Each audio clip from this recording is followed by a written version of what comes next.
Green Lantern Civil Corps Special Issue 1. Jeremy Adams and Philip Kennedy Johnson writing with Salvador LaRocca on the art. So, I hate to start off in the negative here, right? Because I have a lot of good things to say about this. I really like this special, right? I love what they're doing in the Green Lantern corner of the universe. I love that John and Hal's stories are kind of like merging together, and we're seeing kind of some stuff that we built up in War Journal become a major factor in the ongoing Green Lantern saga. That's all cool. LaRocca's art, though, is where I have to have some words. Rough and a half, man. Some of these character designs. Yeah, like page 2, right? Sorry, page 3 it is. Page 3. So you got a full page spread of John and his green sister on page 2. Page 3, second panel. There's a side view of John's head. What in the absolute hell is going on with the proportions here? Like he looks like a completely different person. And not just compared to other books, he looks, even just compared to the other panels on this page, he does not look the same character. No, the character right there and then the character at the bottom of the page are two different characters. You can't tell me different. Yeah, and the one at the bottom looks like John Stewart, so that's the one that looks right. Yeah. Also, the sister, how old is the sister supposed to be? Because this woman looks like a late teenager here. So I was like, is this supposed to be Mom? And then he calls her Ellie, and I was like, oh. No. But Mom's in the ring, so wait, what are we doing? Yeah, I think she's just, wasn't she like, I don't know what age she was supposed to be. I wanted to guess about 12, but even that sounds like it might be too old. Regardless, though, the actual story content here I really like. So it starts with John flying with his sister, and he gets blasted out of the sky, and the big twist here is that it's Kilowog in a yellow lantern outfit. Yeah, when I saw the yellow, I was like, oh my god, is this our Kilo? Right? Because they were on the same side a while ago. Was not ready for Kilowog. No, right? That is not the alien lantern you're looking for. Yeah. No, Kilowog's here, and he immediately is like, give me that dark ring, the Dark Star ring. And John's like, wait, no, what? I was keeping that to make sure it didn't fall into the wrong hands. And Kilowog just takes it. Like, he pulls it from his hand with the yellow lantern energy, and that's it. And we skip to 12 hours later, and John's waking up after being unconscious for however long. Well, 12 hours, I guess. And Hal's there, Guy's there, and interestingly, Shepard's there. It's interesting they're keeping Shepard around as part of the crew. Didn't recognize that as Shepard, though. I think it's going to be art. Not to keep harping on the art. I recognize it because of the hair color and the design of the outfit, but I admit that the face looks very different than what he looked like before. I was like, when did Guy get a cousin? Because he looks a lot like Guy. Yeah. And last I checked, Shepard and Guy did not look alike that much. Yeah. And then Carol's there as well, who probably looks the most fine out of the 4 characters on that panel, to be honest. You know, obviously she's just a brunette, but you can tell that it's her, though, because it's the Power Rangers rule. She has to be wearing violet to go along with the sapphire thing. But yeah, they basically discuss what happened, and John tells them it was Kilowog. And effectively what comes up here, well, one, Carol reveals that she's a Star Sapphire now, which shocks the rest of the Lanterns. Although, I don't know why Shepard's acting shocked. He doesn't know who this is. This is a stranger as far as he's concerned. Unless he's, you know, because there's a John Stewart in his dimension, so unless, you know, Carol's not a superhero, right? So, okay, you're giving them a lot of leeway here. Yeah. Yes. But they basically like, hey, we've also got the what is it called? Jadestone, what we're calling him. Yes, the Amazo. I like that they're keeping him around. He has a fun kind of a fun robot sidekick kind of vibe to him. Well, yeah, he doesn't come with, but he basically comes here, though, because, like, hey, guys, your rings are outdated. You have to have rings that tie in with a new power battery. And they're like, wait, we've got a new power battery? What are you talking about? And I was like, oh, yeah, my bad. I forgot. There's been a lot going on. Yeah, I've been busy. Right? So, yeah, they make their plans. So, Hal and John and Carol are going off to Thanagar because they want to warn the Thanagar government that some of their delegates have been replaced by shapeshifters, the Durlans, and Tharos is up to all of his stuff, right? So we're finally getting to all that juicy stuff. Meanwhile, Guy and Shepard are going towards Oa to try and sort of see what the situation's like there, and if the others are going to be coming with the army of Thanagarians and whoever else to resist Tharos, then they want to know what's going on, blah blah blah blah. The three blind unseen men who are doing the blockade and all that, like they basically predict that they're being distracted so that someone can break through the blockade. And we did hear Hal say that he called in a favor to cause a distraction, and it turns out the distraction is Alan Scott. We get him showing up, and the unseen men, like throughout this issue, like, oh, he's got the Star Heart. Oh, we want to pull that from his corpse. That's a lot of power for us. We're going to have that.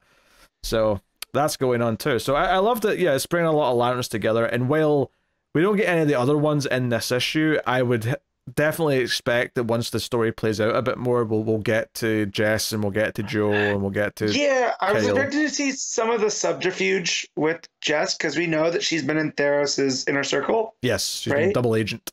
So I was expecting to see some of that. So a bit disappointed that we didn't, but you know, that was more in Green Lantern than anything. So I'm sure Adams will pull that back up. Yeah.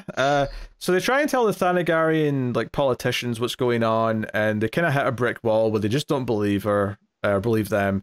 And Carol has a little line about, oh, nice to see it's not just Earth politicians who are this idiot or this stupid. And then Tharos shows up. It turns out that the politicians have kind of like warned him, and he's showing up here, and they don't believe the Lanterns at all. Tharos is going to have them taken down, but it's actually Carol who has an idea here where she blasts one of the delegates up in the sort of where the politicians all are when they're getting ready to fight all the Thanagarian security guards.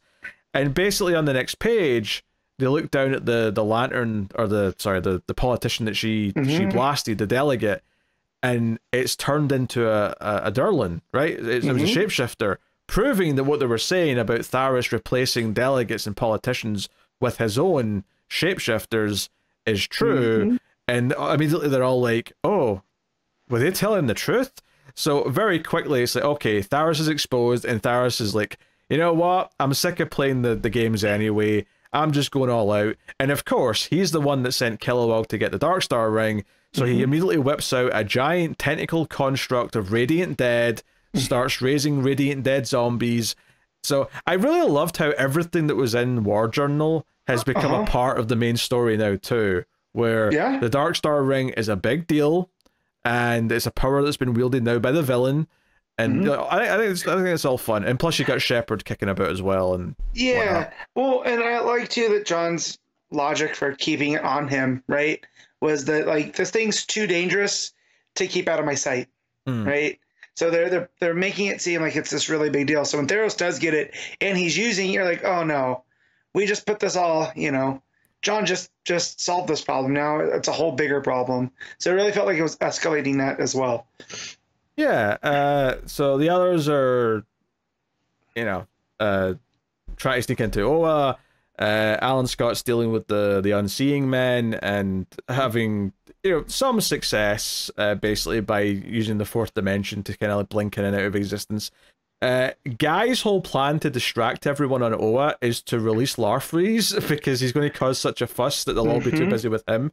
And Shepard points out, but what happens when we have to deal with him later? And Guy just says, that's future Guy's problem. Current Guy's problem is taking the win.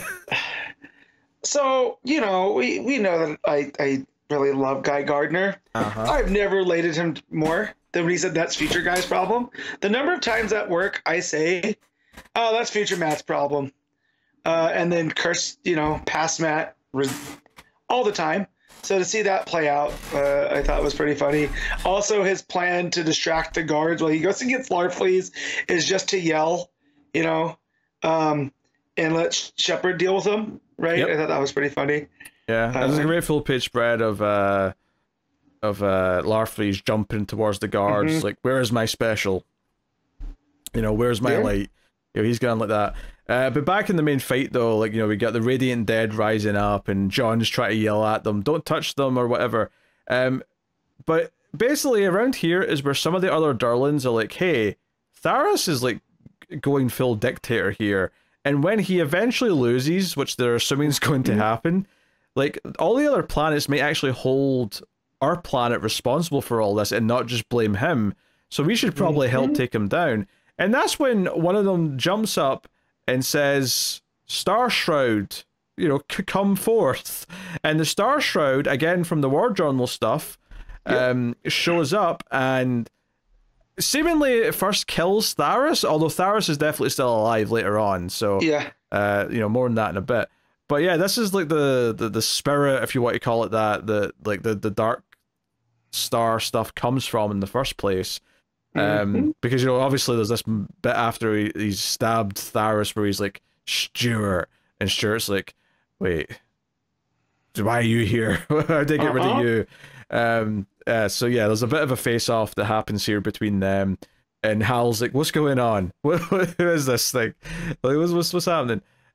So they end up having to fight the Star Shroud, and they end up just forming like bubbles of green energy around it and making more of them to try and contain it, because it keeps sort of breaking out of them.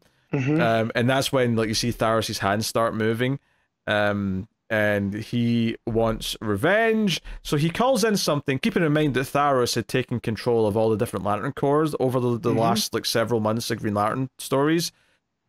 He calls in Mogo, the Red Lantern planet.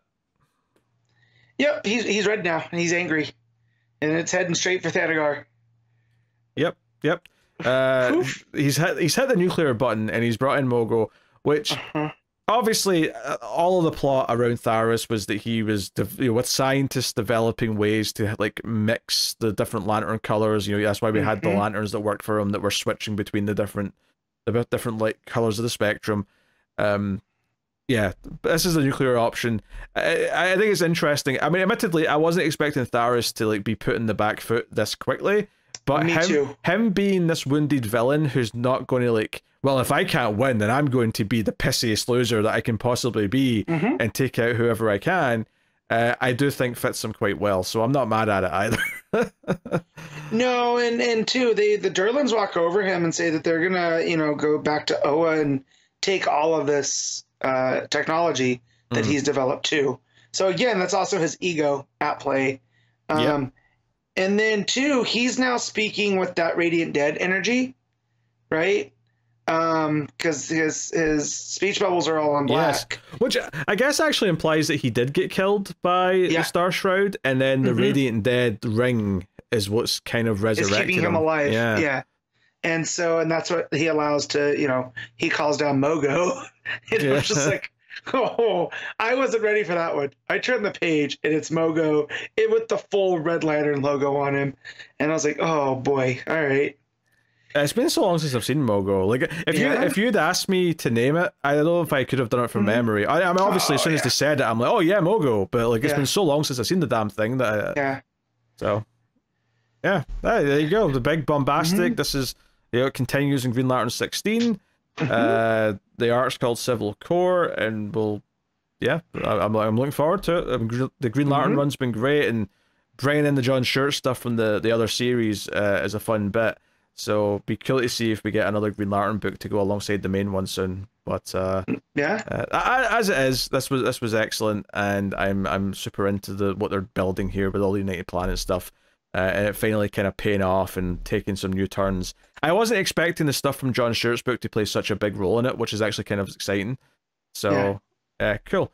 The one downside is the art. They are like, it's not always bad. There's definitely some panels that are pretty solid. Like some of like I think Tharos tends to end up looking quite good, to be honest, for the most part. The non-human characters look great. Yeah. But all the human faces do struggle at times. Not every panel, but a lot of the time they do. Yeah, the page where the Star Shroud and John is looking at each other. Just look about how ripped Hal and John are. Like they're on all the gas. So man, the art was definitely not a sticking point exactly, but I was just like, oof. Nah, I hope this is the art that continues. You know. Yeah. I mean, I don't know. It's chances are it was just for this one shot, and then the main books, you know, on with whoever. So, I mean, we'll see. But you know, I like that a lot of like, because you know, we started this Green Lantern run like what 15 months ago, right? And it feels like everything has been building to this like finally happening, like this Tharos stuff, United Planets. Like I appreciate that much forethought went into it, and we're going to get to see it play out. Because it does make it feel exciting. It makes it feel like, we have genuinely been building to this for a year and a half. So, yeah. Yeah. And so far, so good. So I'm enjoying it. Mhm. Fun time. All right, what are you giving the Green Lantern Civil Core special? I'm gonna give this a straight 7. Really? Just a 7? Yeah. Most of that's because that's all to do with the art, but yeah. Yeah, I think I'm going to go about an 8. And All right. with the same idea being that I would have probably went a bit higher if it wasn't for the art kind of dragging it down a little bit. But I'm really digging. I think how much the John Stewart stuff with the Radiant Dead is actually kind of like sprinkling into the main story with Thanos and the United Planets. I wasn't expecting it to be that mixed. It makes sense that both writers were working on this, and it makes me wonder just how much input Johnson's still going to have on Green Lantern stuff for a little while.